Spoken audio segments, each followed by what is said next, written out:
ভাত খাইতেছে আর আমি দিন রাত পরিশ্রম করে কুলাঙ্গার ছেলেকে আমি পালছি।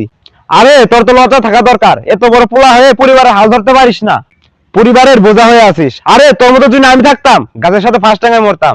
নির্লজ্জ বেহায়া কথাকার। পরিবারের বোঝা হয়ে আছিস। আরে তোর মতো যদি আমি থাকতাম গাছের সাথে ফার্স্ট টাইমে মরতাম।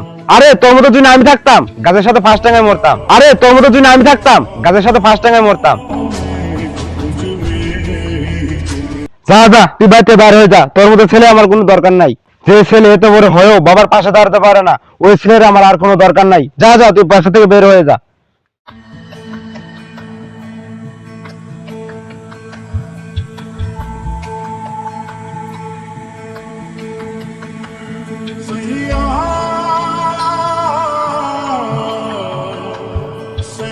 বাবা, তুই কি তোর বাপের উপরে রাগ করছিস?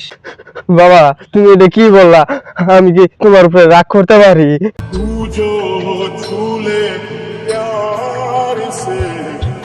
বাবা, আমি যা বলি তোর ভালোর জন্যই বলি।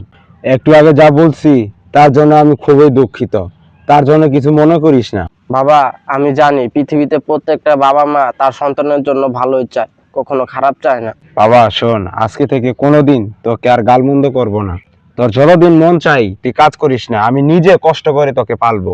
বাবা, তুমি শুধু আমার জন্য দোয়া করো, দেখো আমি কয়েক মাসের ভিতরে একটা ভালো কিছু করে দেখাবো। বাবা, তোর প্রতি আমার বিশ্বাস আছে, আমি জানি তুই পারবি।